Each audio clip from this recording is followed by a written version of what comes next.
Now then, since we're starting, this is the discussion for Interlude Hectval Part 2. I don't think anyone here needs a summary, so I'm not going to give out a summary for the chapter. But we're going to start off with, first off, I'm going to have a question for all of you to think about, and at the very end of the discussion, I would like you guys to give me your thoughts.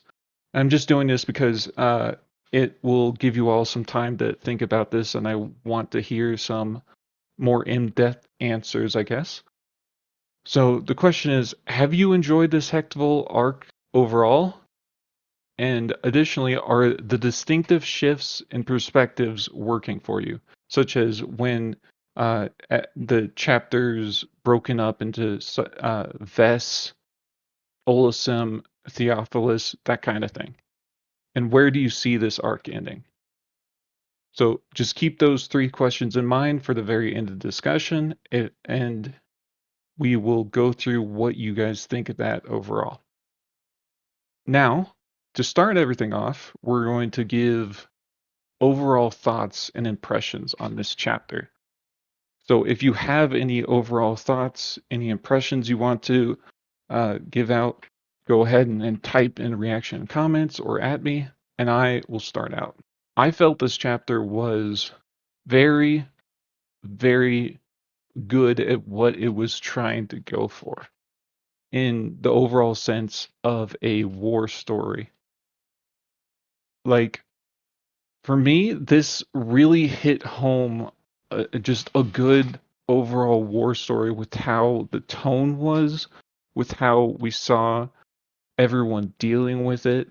One of the more poignant things, I think, during the chapter was actually Crusader 51 hating the painted Antinium when they came in and basically stole glory away from all the Crusader Antiniums that were originally there.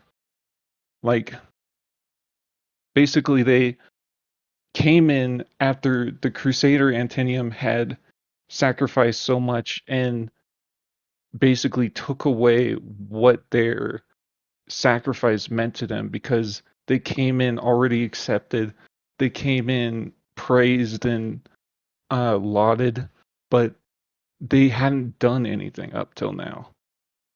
And that I thought was a very good representation of how people see newcomers in these kinds of conflicts. And those are my overall thoughts. Anyone else? Oh, Lanry, you want to speak? Yeah, that's okay.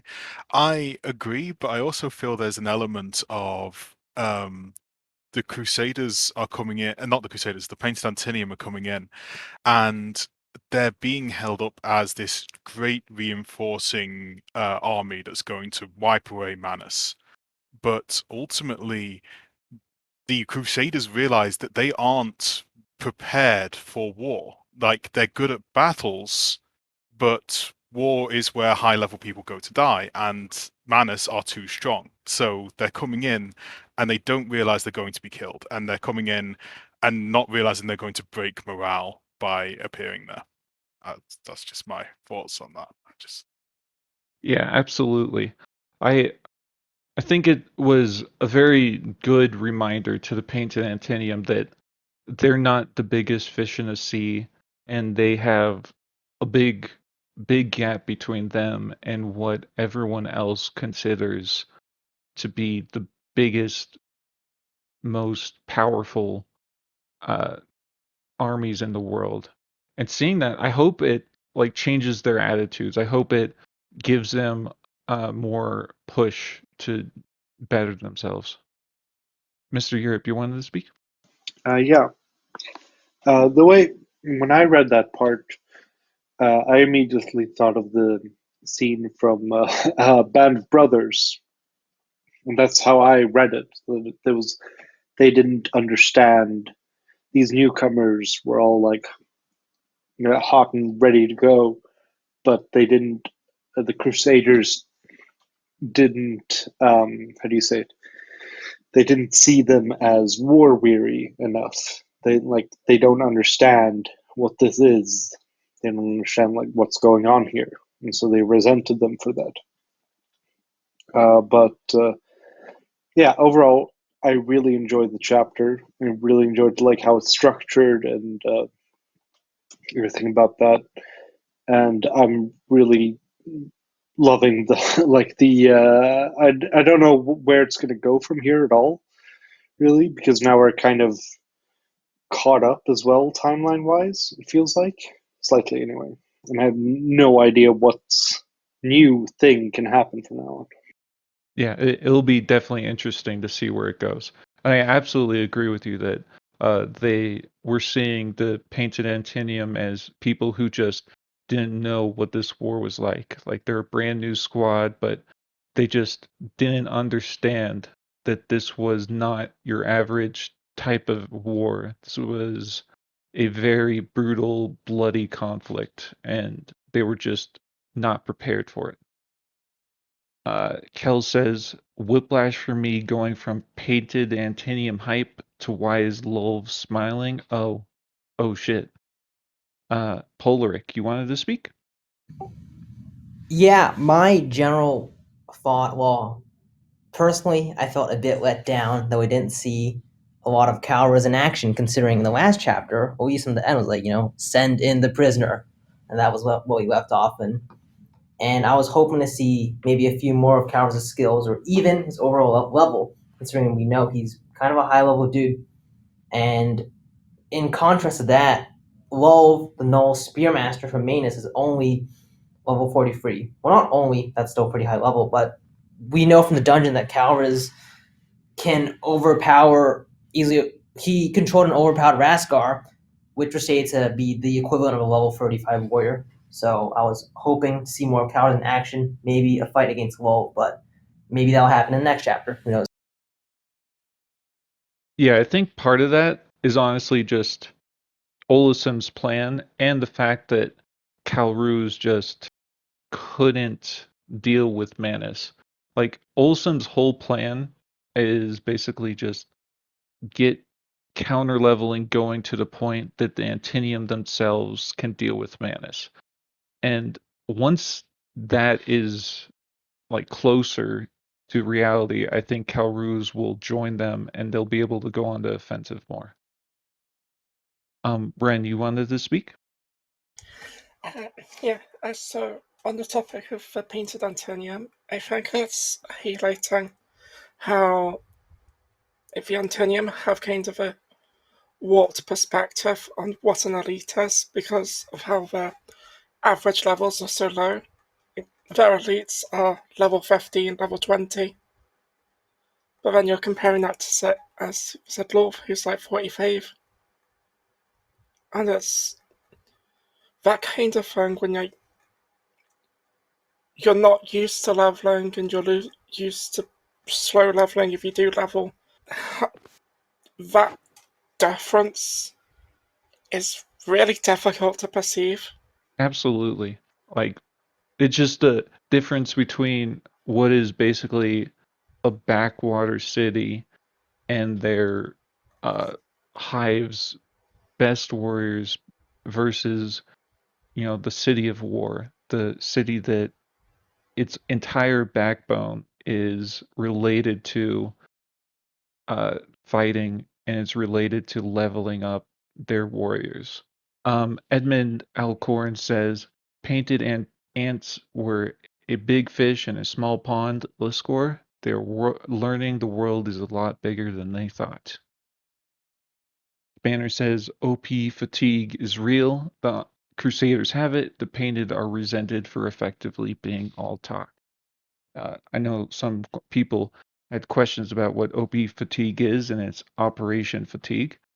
Pat said this was also a very character-focused chapter, so there wasn't as much of a focus on warfare beyond how it impacts the characters emotionally. And I feel like showcasing Calruz's power wouldn't necessarily have fit as well. Hellfire Blue says the problem is that the ants are fighting a war they're not used to. They're fighting like drakes, or other species not like Antenio. And Landray, you wanted to speak again? Yeah, it was just something on that with the elites issue. Um, the I think there's the inherent unfairness as well with the classes. A level 30 warrior isn't the same as a level 30 spearmaster and a level 42 spearmaster in Lulv's case. It's just superior in every regard, as we've seen. And that is something that, yeah, like we saw it with Relk, and we're now seeing it now with Lulv. It's just a different level that the ants can't compete with, even their best. And like we're also seeing that with I think if Calruz goes there, he may lose because that is a dedicated elite killer in Lulv. That's all I had. Yeah, that's definitely one of his fears, is that he thought that if he went up against Manus as he is now and as the army is now, he would lose, he would die. And so that was definitely a point that he wanted to not do, because he actually feels that he's beneficial to being around for the Antinium, so they can learn from him and they can become better leaders, such as Tursk and Dekas, whose name is very funny. All right, so now that we're done with general impressions, let's move on to some of these questions we have for this chapter discussion. And the first one is, which of the Crusader Antinium do you find most compelling to follow, and why? And honestly, for me, I am a sucker for sacrifice and sacrificial stories. So for me, 51 is definitely the most compelling to follow. Uh, that's basically why I love stories with sacrifice in them, and seeing 51 come back and sacrifice his life to save his squad and to save the painted Antinium was a very touching scene. Uh, my second most favorite one would be Zimra, because I really like how she's going the opposite direction that most of these crusaders are going, in the whole hell and fury situation. And she's going with, I want to heal people, I want to save them, and all of that. Spanner says 51, he's the best. Edmund Alcorn says 57, he went sort of crazy, but I love the way he speaks his mind, unfiltered and unfettered. Hillfire Blue says they're also good, but I love Arthur. Munch says Lulv, I think he's getting too much face time to be an antagonist in this regard. I am expecting faith-driven redemption / change in some way. That's an interesting one, since okay, yeah, that's an interesting answer.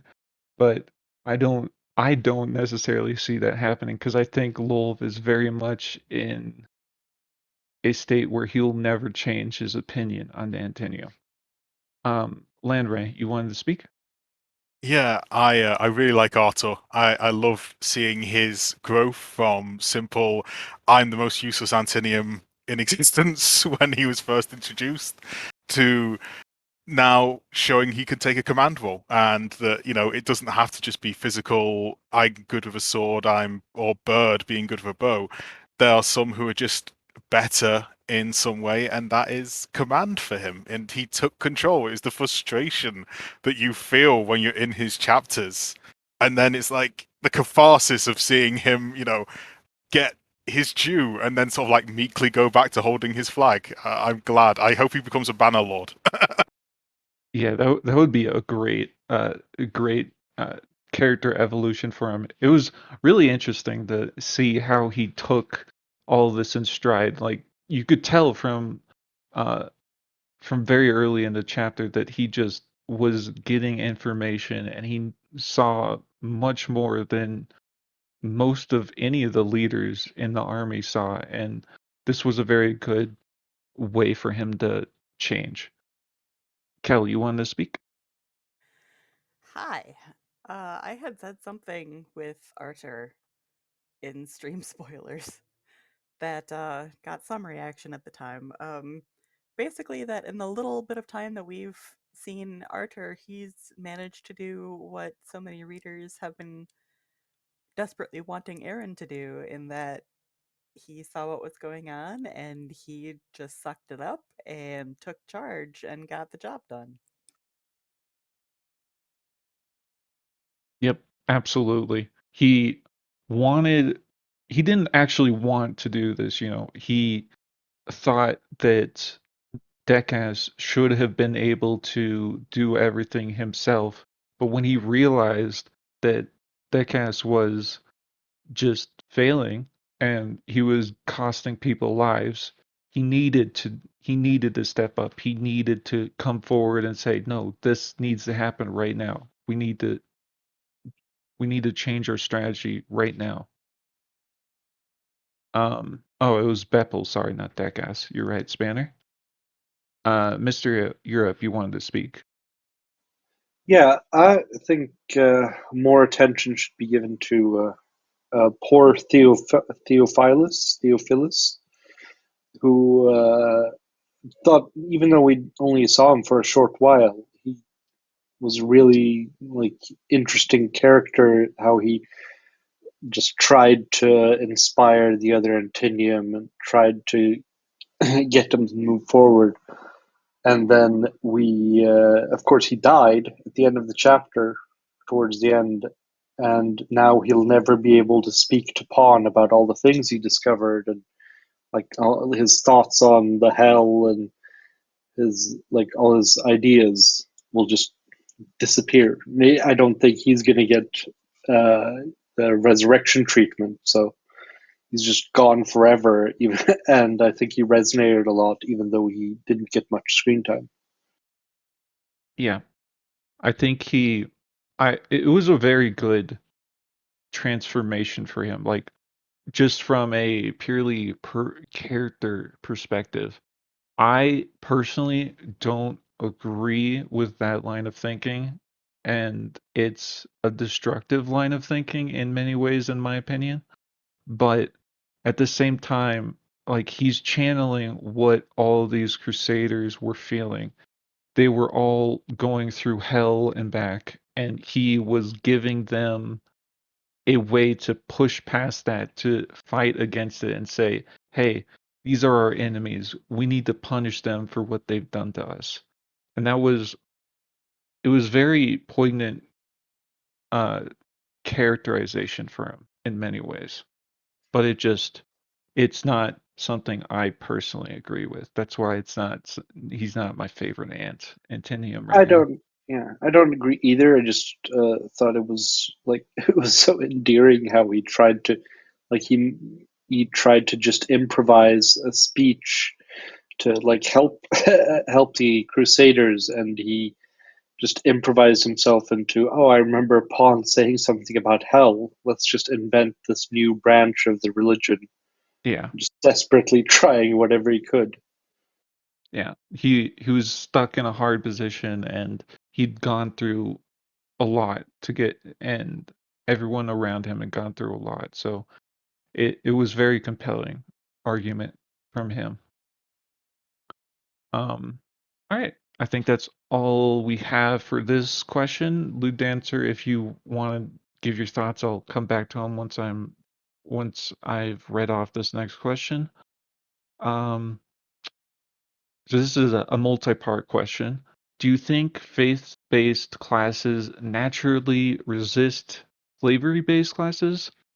In relation to that, if Crusader 53 is brought to Rochelle, will there be any larger consequences, and what would they be if so?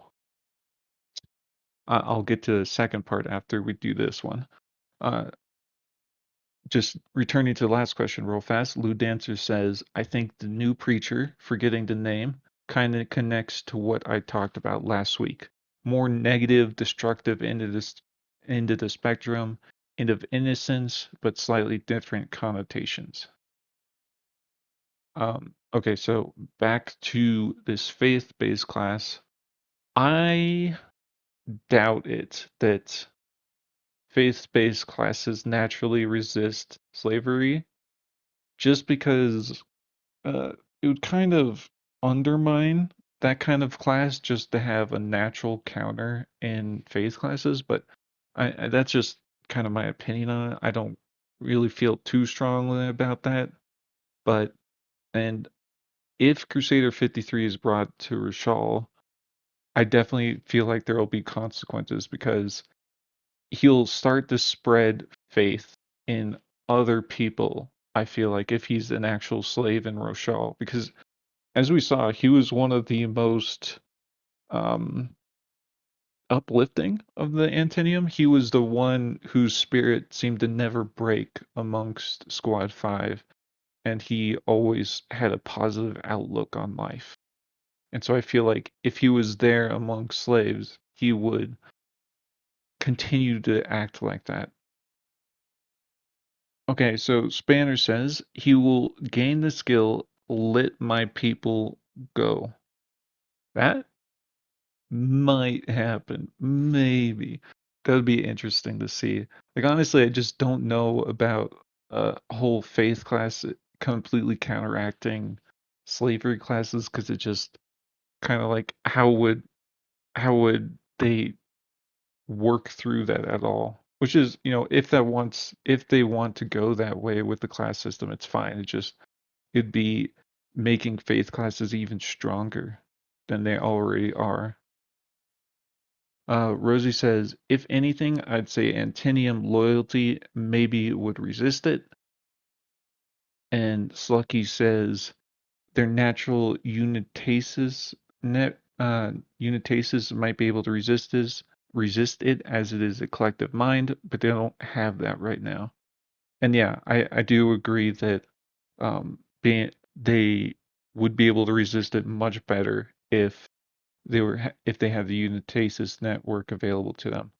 And in general, I think that the Antinium were built around having resistances to a lot of natural threats or unnatural threats.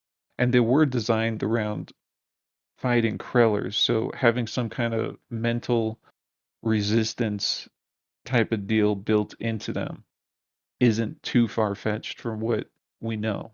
Lanray says 51 will leave him the inheritance of his hives, the ants will rise up, and the slavers will be horribly consumed.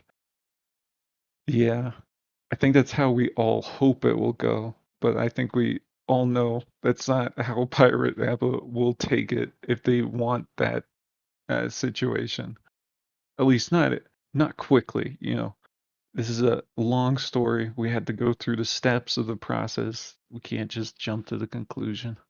All right, just letting people type out what their response is. And as you all type out your responses, I will give out the next question for this related topic. What do you think the consequences will be for the Lions agreeing to slavery? Will mana stay if they do? What will the individual list score sides' reactions be? Wholesome, Free Queen, Council, Kilbish. I think they will. I don't even know if they will agree to slavery, but if they do, I think kind of man is stuck in staying at this point because for Lolv, he's realized that there is a very, very real chance that these Antinium have now started at a counter level and excessively counter level at that. So they are now a very big threat. And if that threat isn't dealt with right here and right now, they've just created a bigger issue in the future. So even if slavery is accepted by the alliance, I don't think Lolv has a choice anymore in whether he wants to leave or not. Landray, you have something you wanted to say? I could see the Antinium Hive sending tangible support to either eventually the King of Destruction. If two of his numbered eventually declare those who hold chains shall tremble, and an Antinium has been taken as a slave, destruction of Rochelle would be a massive blow to everyone that the Antinium, fight. They are horrible, but they're powerful, and if the world turns against them, it weakens the world. So I could see them providing their vast monetary support. My only issue with that is you have to cross cross the sea to get to Rochelle, and we know Antinium have some serious issues with that. So if they only had a few Antinium taken prisoner or slave, I mean, and they weren't like important ones, like they're just the run of the mill average Antinium soldier. I don't see the hives really going after Rochelle because they just they don't have the necessary technology, they don't have the necessary experience to cross the sea for something like destroying Rochelle for a few Antinium. Kylara says Lolv drew a line in the sand and expected it to work, but he'll probably just move the line once he finds out about it. And yeah, I agree with that. It just, especially at this point with how nervous he's become with the new capabilities he's seeing, I don't think he can afford to leave at this point. Pat says, honestly, I feel like the best thing to do might be for Manus to pull out before the counter leveling issue gets even worse. Lewd Dancer says, but doesn't Lolv sticking around only increase the ability of the ants to counter level? It requires adversity to counter level. I think there's a real argument to be made to pull back. Pat says, if Manus hadn't gotten involved in the first place, we wouldn't have gotten here in the first place. Leaving immediately minimizes the further creation of high-level individuals. And my response to all three of those messages is that I do agree with you that in a perfectly logical manner, Lolv could see that his efforts are in complete vain at this point and he should pull back. But I don't think Lolv is thinking about this anymore in a completely logical manner. I think he's scared now and he's nervous and he's going to think even more so that he needs to kill these Antinium off immediately. He can't let them go at this point. Edmund Alcorn says the queens wouldn't care if an Antinian was made a slave. Most of them are already all but slaves in name. They would only care if it's someone high leveled. I generally agree with that, except I don't think they even see them as slaves. I think they don't see them as people. Like they're more objects more than anything to them. So as long as it's not someone that's more than just an object, they wouldn't care too much. Lannery says, to be clear, I didn't mean an actual war with Antinian troops, but a proxy war giving financial support to Rhyme through, say, the Merchants Guild. Okay, yeah, I can definitely see that as more of an option simply because that they do have a stockpile of goods and money they have that they just don't really spend on anything. So yeah, I could see that being a very real option. Kylara says, Lolv also knows counter leveling doesn't matter if they're all dead. Yeah, exactly. As long as Lolv completes his mission and he kills them all, he's won. But the issue is, will he be able to do that? No, nobody says originally Lolv and the rest came with the idea that most Antinium can't level and that the ones that do are weird, unique, and few in number that must be murdered. On that basis, a massacre would work even on a smaller scale. Mr. Europe says it's really dumb for the Alliance to jeopardize their relationship with Lolv, but I could still totally see them selling an Antinium on the side for enough money. It's not exactly an unprecedented amount of stupidity. And yeah, absolutely. They already kind of well, they obviously resent Lolv and his commands already. And so getting back at him through subterfuge and just back alley dealings is a real possibility in my mind. Spanner says Lolv didn't think they could counter level. And yeah, that's definitely true. Lewd Dancer says it may be that Lolv has sufficiently otherized Antinium enough that he can't really consider them as individuals that can experience adversity and tragedy. And yeah, it's basically how all Drakes, well, not all Drakes, I'll say all military Drakes have been taught to view the Antinium. They're not real people, and all they do is massacre everyone they get the chance to. Pat says it's not like the really important ones can come back to life or anything.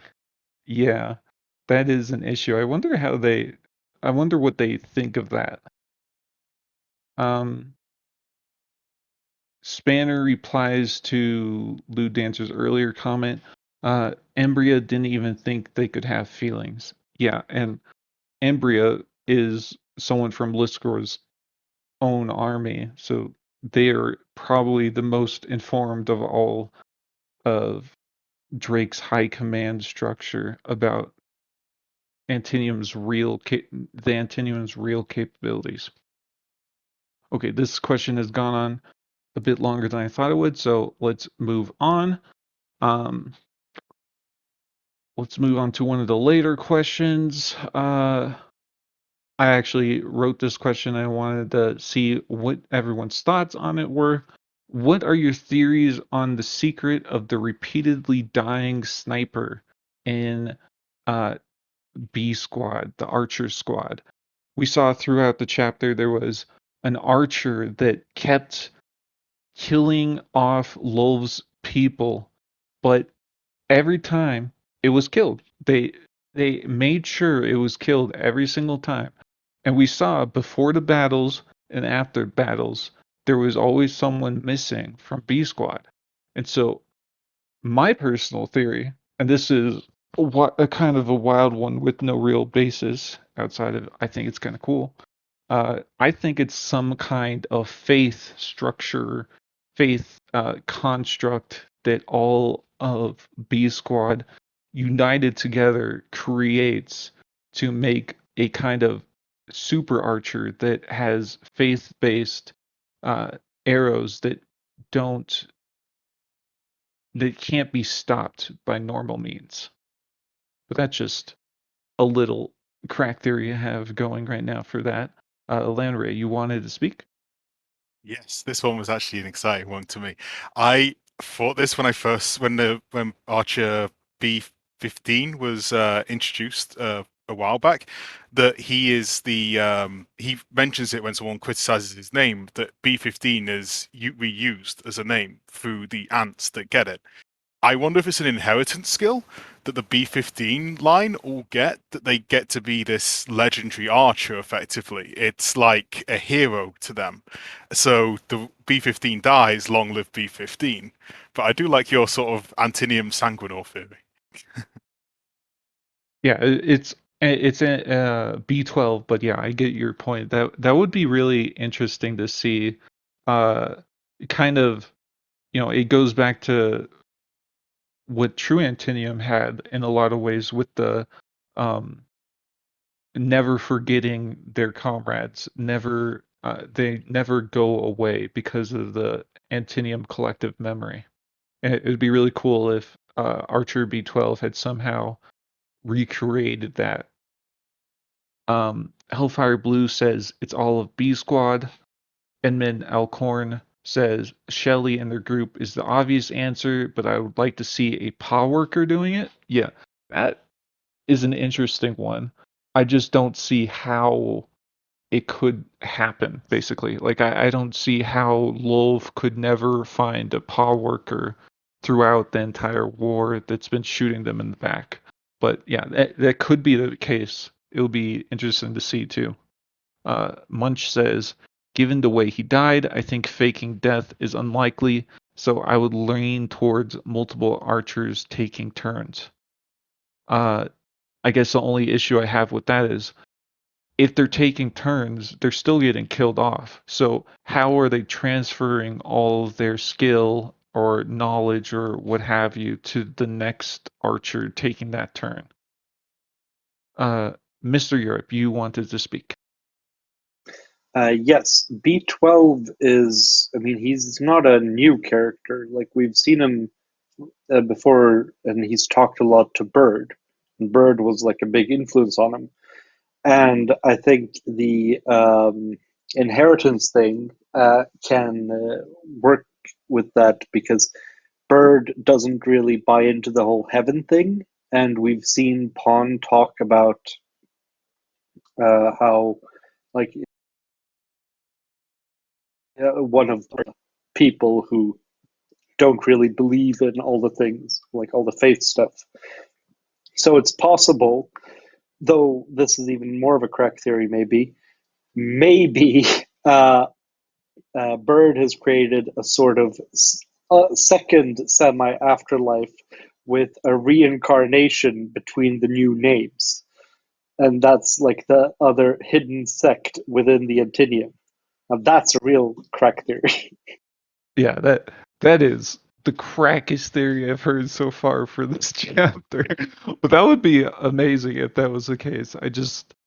That would come out of left field if I read that. I would be like, what? That would be crazy. But fun crack theory you got there, Mr. Europe. Um, Edmund Alcorn says, faith created individual. Are you talking about nefarious bread from Malazan? No, actually. But I don't remember nefarious bread very well from Malazan, so I don't remember if he was a faith created individual.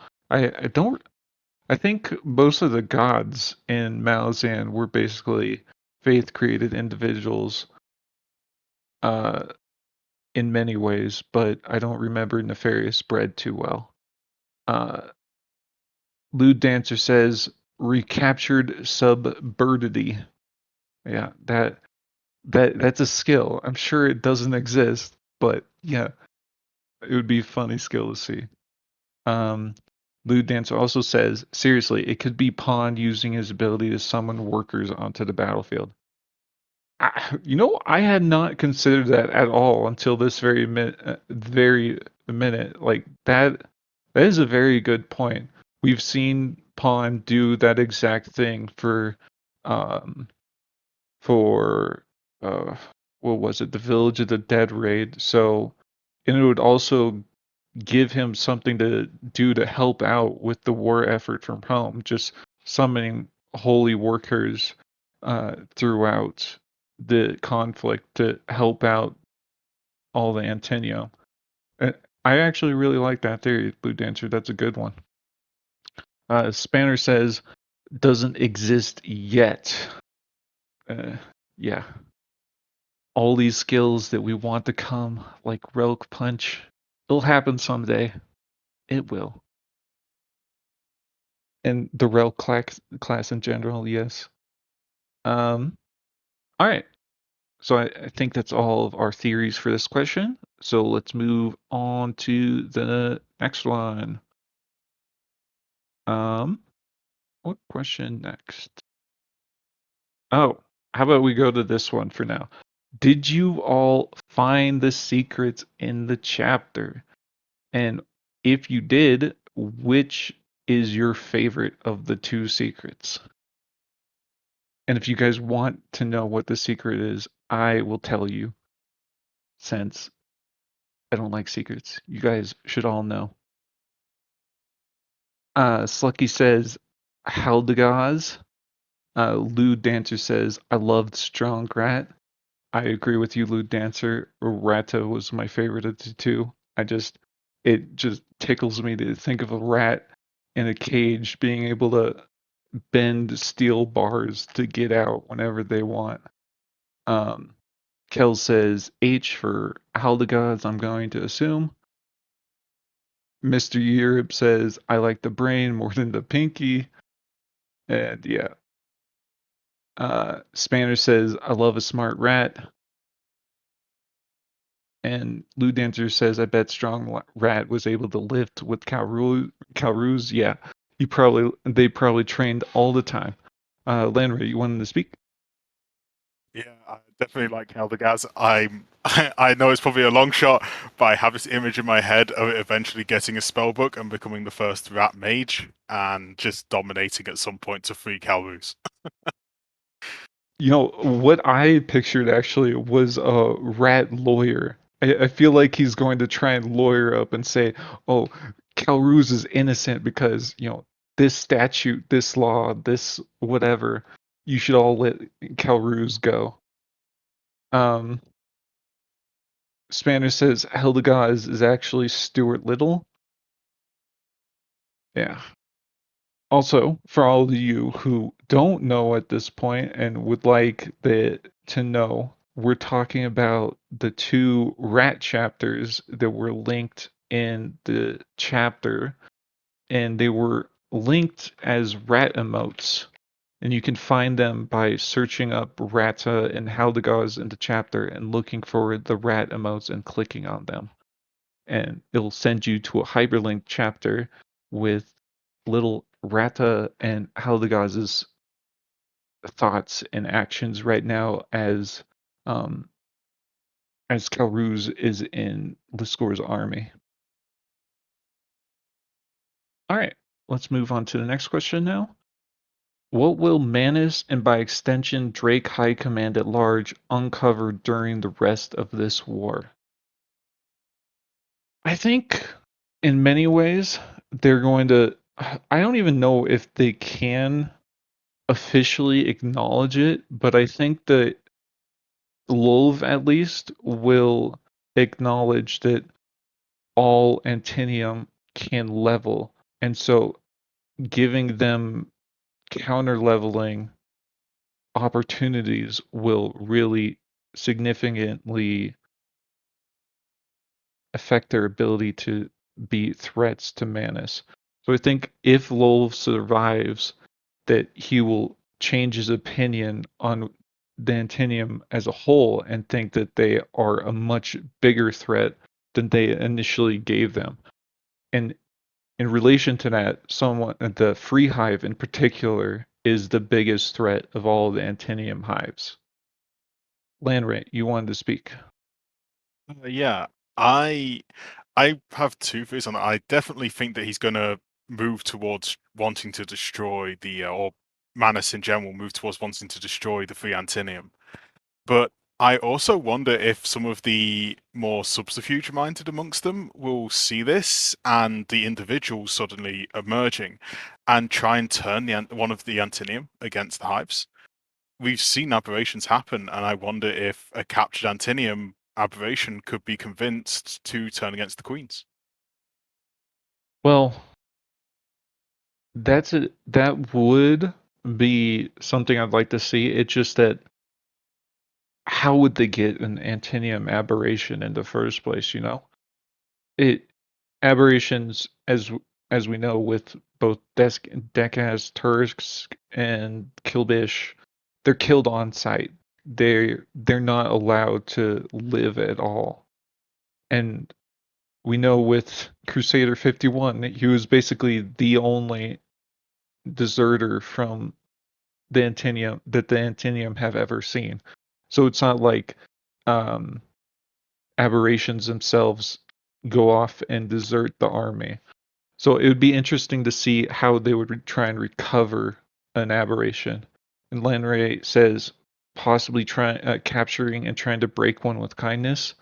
And yeah, that I think that would work. It just I don't know if Manus would come to that conclusion. Like I don't know if they would ever think of that as a possibility. Like they see these people as they don't even see them as people. They see them as these monsters that want to destroy them all. And so I don't know if they would come to the conclusion that you can actually get kindness from them. Spanner says, to be fair, given that they're killed on sight, they've never had the chance. And yeah, absolutely. If an aberration got away from the hives and they wanted to actually destroy the hives completely, Manus or some of the other cities' high commands would be a perfect option to go to, as long as they could convince them, that they're on their side, which would be a difficult situation to do. All right. I think that's all we're getting from this question. So let's move on to the next. How about Olsum? How did you all feel that Olsum did in this chapter? Did you like where the chapter took his character? Were you satisfied with the role he played in the war? And for me, I definitely felt it was interesting characterization. I'll say that.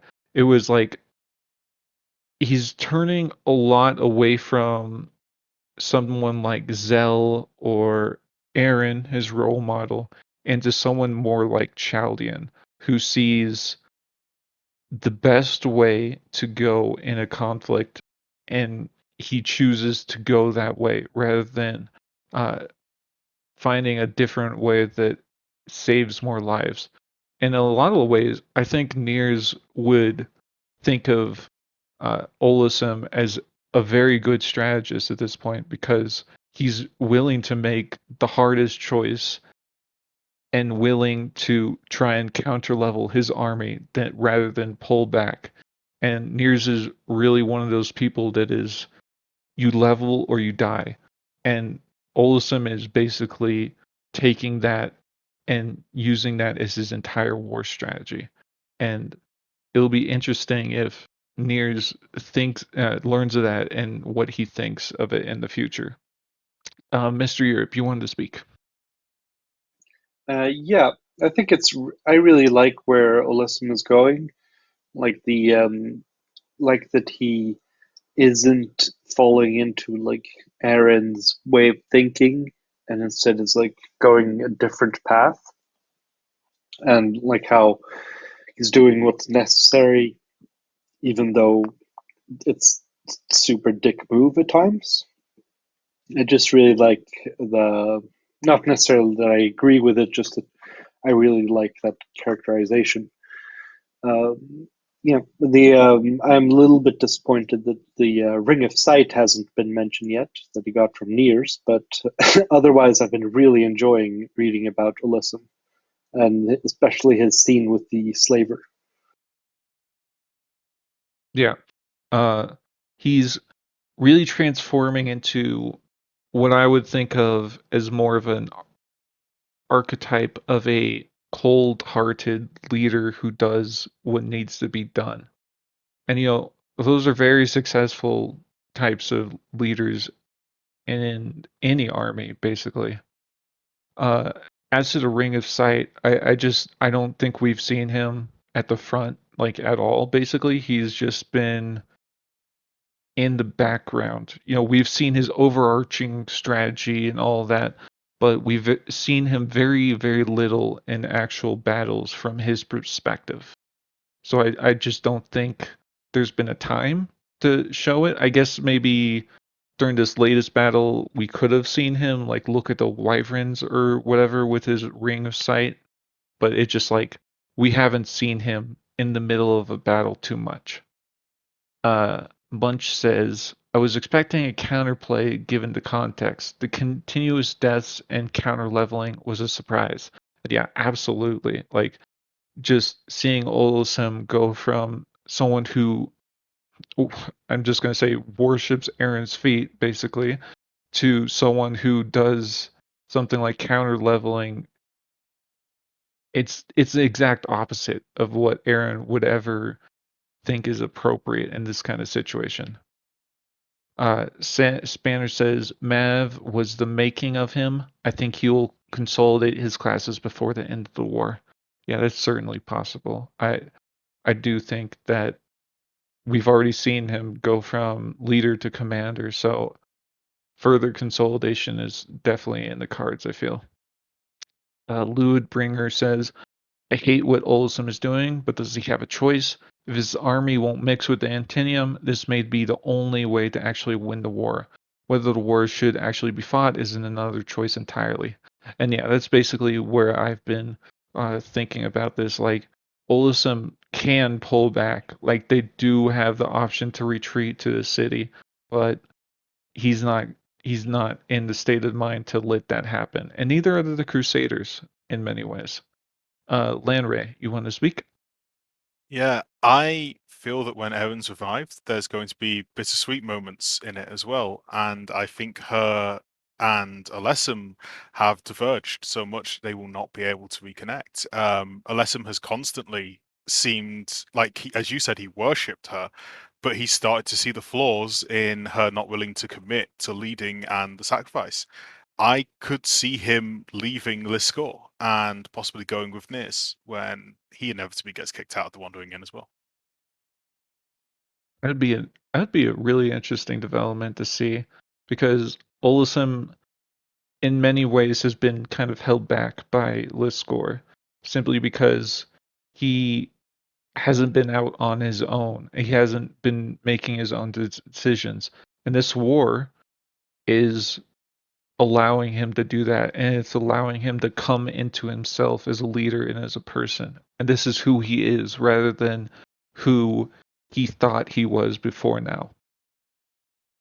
Munch says, I think it's a bit too early to make that characterization of Olisem, purely because I don't think he actually had a choice. If he made this decision when alternatives were available, he might have done something different.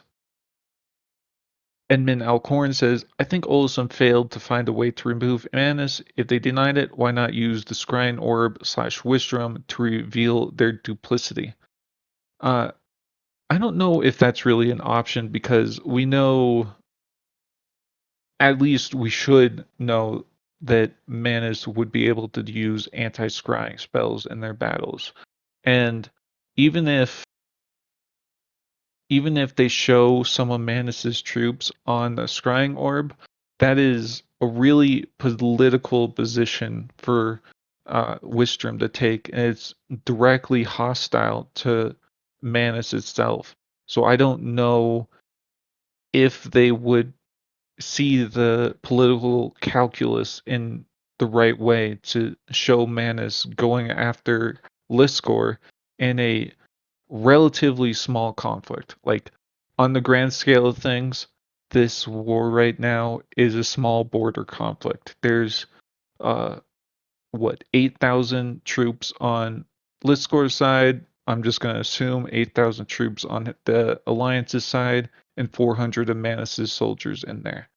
So, in the grand scheme of things, this is a very small war, and I don't think Wistrom would see it as beneficial to themselves to show Olisem. Show Manus being a intervening factor. Rosie says, I think the hint of Mav having dealt with Rochal is a hint he may come to regret who he has become under her teachings, even if he is more of a leader / stands up for himself. Rosie also says, oh wait, I like that point Landray made. I see that he may leave along with my point above. And yeah, it'll be interesting if he actually discovers Maviola did have some dealings with Rochal, because in a lot of ways, Maviola is the new Aaron to him. Like, her teachings are what he's defining himself by. But I don't know if he would even see it as the worst thing for Maviola to do, because in many ways he wanted to sell slaves to Rochal, but I guess that was part of the skill. So yeah, maybe not. We'll see. Ren said, realistically, the war needs to be fought because of Hectval wanting the war. And yeah, Hectval, if they didn't fight this war right now, Hectval would be pressuring and raiding Liscor. We know that's how Drake wars operate. If you don't push back, they're just going to keep coming at you. They're going to keep raiding your supplies. They're going to keep raiding your towns. It doesn't end just because, maybe they've gotten what they wanted. Lewd Dancer says Maviola was not a good person. She was an interesting character. I don't think you can run a house for years without dirty deeds. And yeah, absolutely. Like, you can see this in political figures throughout history and throughout any history in our world. They do bad things because they think it's for the greater good. And in many ways, there's no way to get around doing that in many political systems just because of who is there and how you want to control your power. Lanray says, the House of El was in constant financial danger. I can see how Rochal would prey on them. Oh yeah, absolutely. Like, Rochal is, as we've seen, they've kind of buddied with everyone in the world that they can, but behind the scenes. Like, they don't want to make it overt, but we can pretty much assume that most countries have had some dealings with them. And House of El, with their financial situation, is definitely a prime target for getting Rochal in there. Spanish says, a great person is never a good person. Very true. All right, let's move on to the next question. And then this will be the last question for the recorded segment, and then we'll go on to that question I asked you all at the beginning to give your thoughts on that, and then we'll end it. So, last question. How realistic is it for the hives to have a program to create numerous ant farmers in order to bring back the Unitasis network? And by this question, I think it means if Crusader 51 had been able to come back and give his, recount of how he was able to get ant telepathy, do you think it would be possible that the hives would want to basically get all of their workers and all their soldiers levels into ant farmer to get ant telepathy? And I think it would be something that's basically like a skill-based Unitasis network, because I don't think the Unitasis network that the true Antinium had was something based on skills. I think it was something innate to their construction, their birth, their biology, I guess is the correct word here. But without that kind of knowledge of how it was done, this kind of ant farmer munchkiny would be a viable tactic to get the Unitasis network up and running again. Mr. Europe says, it would be the most munchkiny solution to a problem so far. And yeah, it definitely plays off of the system not being perfect, and it plays off of basically Antinium not really being accounted for in the whole grand scheme of things. Spanner says possible, not probably. Especially since he died before anyone knew. Yeah, so obviously this kind of thing just can't really happen now because 51 died, and who among the Antinium is gonna be like, let's do some ant farming? It's not something they think of very much. Edmund Alcorn says, if 51 told them about his farmer class, the hives would be more likely to start training new ants on this class instead of trying to revive 51. That's true. Landray, you wanted to speak? Yeah, I feel like even if he doesn't come back, it's pure undiluted hope directly into the veins of the remaining queens. It proves that it's possible, and that's what they've been wanting. the mark of the true Antinium is the Unastasis network, and if a regular Antinium soldier is able to tap into it to create his own Unastasis network, it means it can happen, and that might cause them to go back to actually trying to breed queens again, and seeing the workers and soldiers as true Antinium. Yeah, I don't think we can understate how much Decas and Tursk learning about this and then giving that information to the queens means, because now the queens all know that these individuals from the Free Queen, they can become, or they can have hallmarks of true Antinium, and that is a very wonderful hope for them, because it basically it also gives the Free Queen a lot of political power now, because she just had all of her work validated by something that they never expected to happen. Lewd Dancer says just ordering Antinium to farm ants won't result in levels in telepathy. The Antinium needs to reach out and choose to farm ants. This isn't easily replicable. In many ways, I feel that the class system early on rewards you more for just getting into it rather than being particularly dedicated to it. And when did he get minor telepathy? Hold on. He got it at level 10. So yeah, it probably is a bit hard to get all of your workers and soldiers to level 10 in something like Ant Farmer. It definitely would be something that only a fraction of the Antinium would ever achieve. Kylara says the Free Queen will keep sending even more to the front if she thinks those are the results she'll get. Yeah, and even other individuals that will come of this, it'll just keep adding to her want to send them to that front.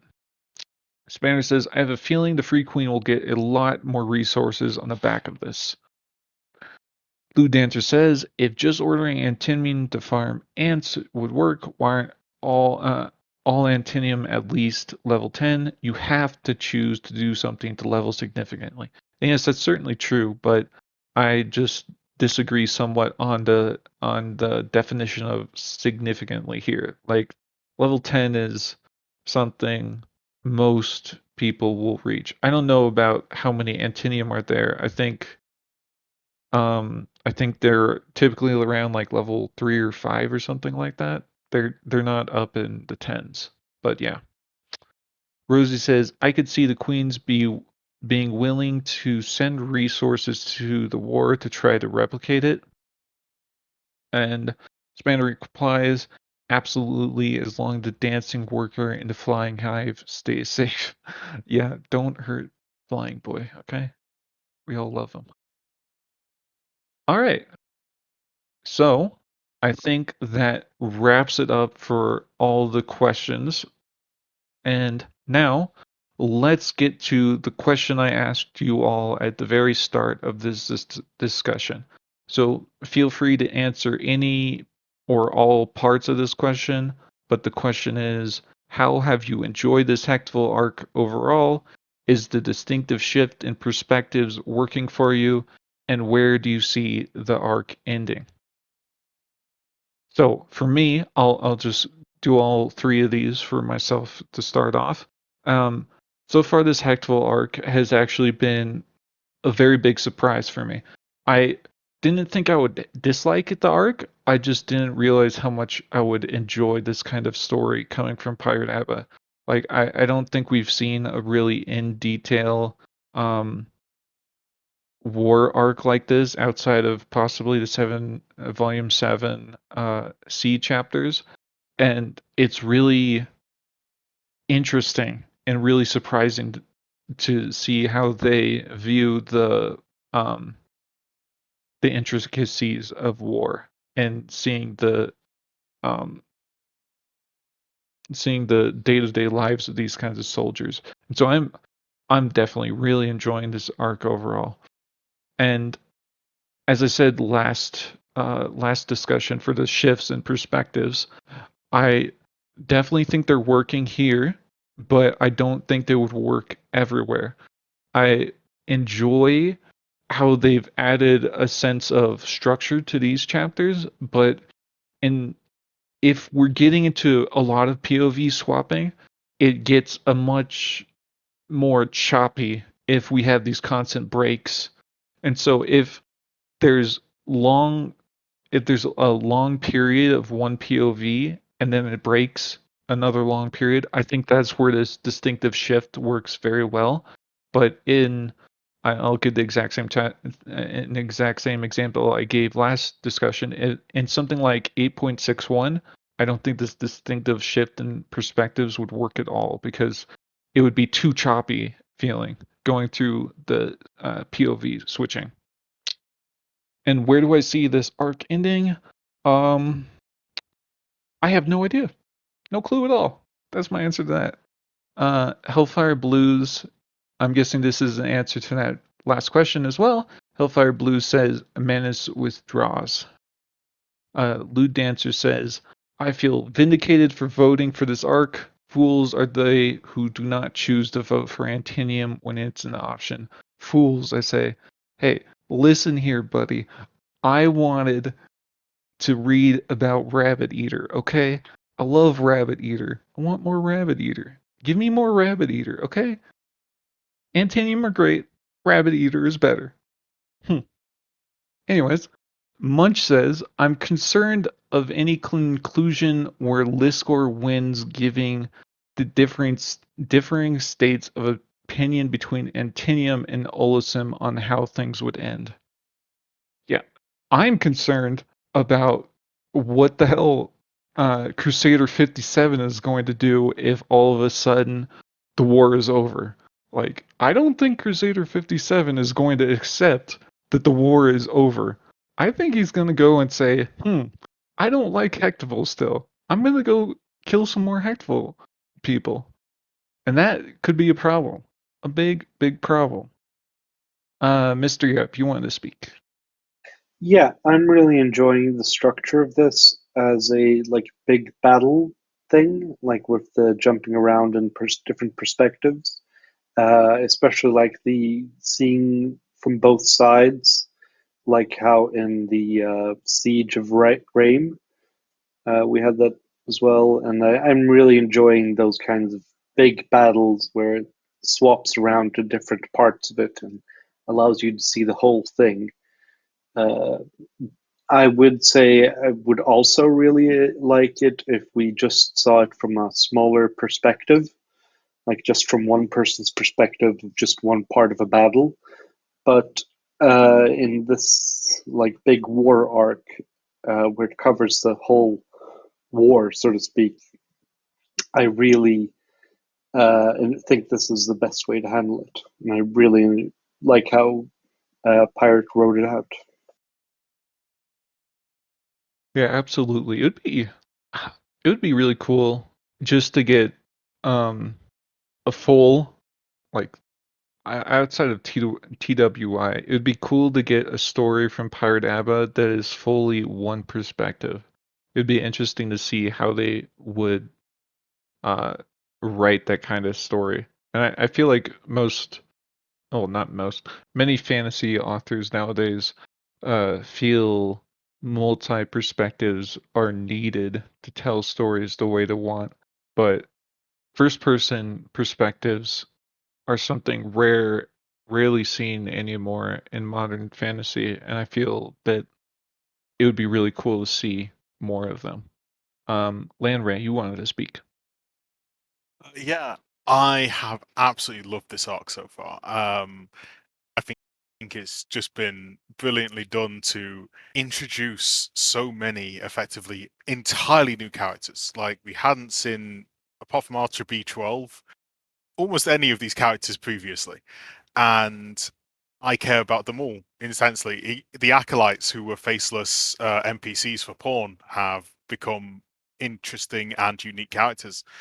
The chopping around to different perspectives, I think, really helps that. It gives us so many points of view from the battle and the battle happening at different times. And it really creates a sense of tension and general chaos that works very well for this particular arc. I would like it to go back to the normal way it is, like in later chapters, because that's, I love my Eren chapters and stuff, but for war chapters, I think this works really well. Where it's going to end up, I think there's going to be some serious disagreement, and we might see an Antinium civil war, or at least defectors just who want to destroy Hectval. It will be a armistice, I think, and eventual forced peace by Alessum on the Hectval Ludlum alliance. But I think we'll see the poor workers be a big part of that eventual peace. Good prediction for where it will go. Spanner has answers for all three questions, and I'll read out each one. For question 1, Spanner feels that this is one of the best parts of Volume 8. Kissenver of Chandrar is the best. For question 2, yes, they work well. Reminds me of the original novel Dracula. I've never written that. I've never read that, so I don't know how this compares to that. Question 3 is the answer for question 3 is Pact of Non-Aggression / Tribute to Listgore signed. Yeah, I do think that is where this is heading. That Listgore will win in the end. Lewd Dancer says, in response to my rabbit eater love, rabbit eats your heart out, ant hater. Ants better than goblins. Yeah, okay. Okay, Lewd Dancer. This is why you're Purik, okay? This exactly is why. Ren, you wanted to speak. Ren, are you there? If you're trying to speak, we cannot hear you. Hello, can you hear me now? Yep, we can hear you now. Go ahead. So I've really enjoyed the arc. It's not what I was expecting, especially because I forgot to vote in the poll and didn't look at the what to expect. Look at anything to go with it. So yeah, I've been enjoying it. I don't know if I'd have preferred Rabbit Eater to this, but I've definitely liked this as a significant amount. As for the multiple perspectives, I'm agreeing with the general consensus that it's working for this arc, but wouldn't work in general. And as for where it's going to end, I think it will end as Listgore wins, like just after the deciding moment, but before any treaties or anything is signed. All right. Thanks for speaking up, Ren. Lewd Dancer says, I think this is one of the stronger arcs I have seen in recent memory. I'll have to evaluate after the arc is completed, but it's pretty great so far. With regard to the end of this arc, I think that Hectval may be ditched by the others in the Alliance, especially if the Council of Listgore can leverage political pressure, manage some power workers, and aggression against Listgore. Munch says, Kevin Antinium, best Antinium. He's certainly something, that's for sure. Spanner says, general thoughts, am gutted. Crusader 51 is brown bread. Now that's sad. Don't do my Crusader 51 like this. All right. And that concludes today's discussion with TWI Talks After Chapter Discussions. Hope to see you here with us next time.